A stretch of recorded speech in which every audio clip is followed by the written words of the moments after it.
Vamos dar continuidade para finalizar esse nosso conteúdo sobre população. Vamos dar uma ênfase na pirâmide etária, que é um gráfico que vai nos auxiliar nos estudos sobre população. São diferentes tipos de gráfico, como estamos vendo aqui. Então, como que vamos analisar ele? Como que vamos saber a característica de uma população baseada na sua pirâmide etária? Então, esse estudo aqui vai ser dedicado principalmente a entender esse gráfico, essa pirâmide etária. Então, as pirâmides etárias são indicadores populacionais que, por meio de gráficos, permitem analisar a dinâmica populacional de determinado local, segundo faixa etária e sexo. Ou seja, com a informação que a pirâmide etária vai me dar, se aquela população tem mais homens ou mulheres, se aquela minha população tem mais jovens, crianças, adultos ou idosos. Essa é a informação que a pirâmide etária vai me dar. Mas para que serve esse tipo de informação? Além da quantidade, né, de pessoas. É feito ao longo dos anos para se elaborar uma pirâmide etária, são vários anos, e nos permite analisar a dinâmica social em determinado local.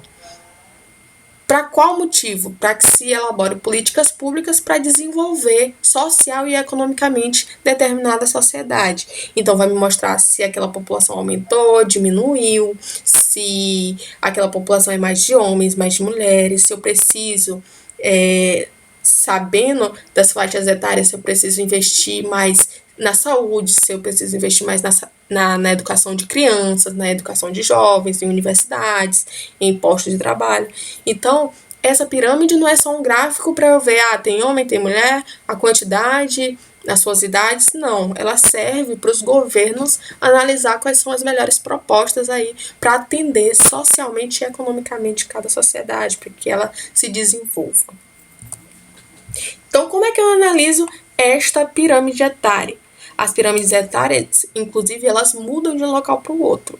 Pirâmides etárias, por exemplo, de países ricos são bastante diferentes de países mais pobres, né, subdesenvolvidos. Então, a pirâmide etária, na sua base, vamos encontrar o número da população nesse eixo horizontal e no eixo vertical encontramos as idades. Sendo que no eixo vertical à nossa esquerda, de 0 a 19 anos, nós encontramos as crianças e os jovens. Então, essa base vai nos mostrar qual é a quantidade de jovens e crianças e de quais sexos eu encontro determinada nesse país, nessa região aqui. Essa parte em amarelo, que vai dos 20 aos 59 anos, ela vai me mostrar a população adulta. E nesse intervalo de 60 a mais de 60 anos, vai me mostrar a quantidade de idosos e o seu sexo. Sendo que do lado esquerdo são os homens e do lado direito são as mulheres. O que eu analiso nessa pirâmide?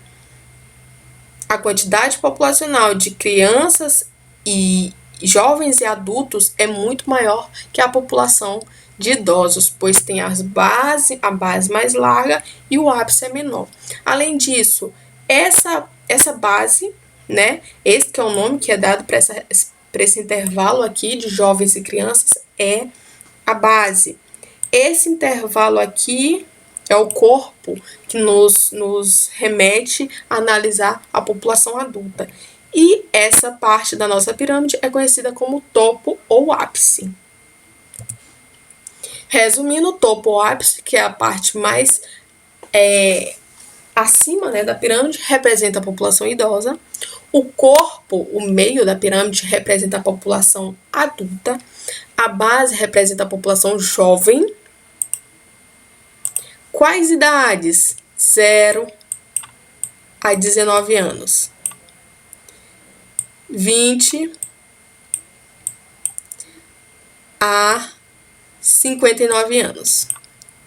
E topo mais de 60 anos.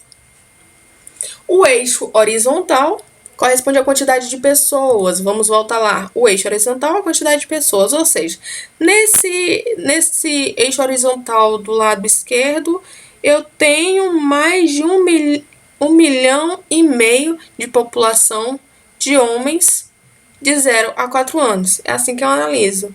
Aqui, de idosos, os homens é menos de 0,5%, meio milhão de pessoas. É assim que eu analiso. Aí eu vou seguindo essa reta e vou analisando a quantidade de habitantes daquele local, tá? Sendo que a direita são as mulheres e a esquerda sempre ficam a população masculina. O eixo vertical corresponde às idades, certo? Aqui tem duas pirâmides etárias bastante diferentes. Vemos aqui que a base da pirâmide do continente africano é bem maior do que o continente europeu. Enquanto isso, em algumas partes aqui, ó, quando começa 59 anos para cima, a população da Europa vai aumentando. O que isso quer dizer? Na África nascem mais crianças que na Europa, e a quantidade de idosos na Europa é bastante maior que a quantidade de idosos na África. À medida que as pessoas vão envelhecendo, vai diminuindo a quantidade de população. E aqui, à medida que as pessoas vão envelhecendo na Europa, eles vão conseguindo chegar mais próximo aos 80 anos. O que isso quer dizer? Basta analisar dessa maneira. Na África, a natalidade ainda é muito alta, mas a mortalidade é muito alta também. A maioria da população não chega à idade avançada, idosa, né?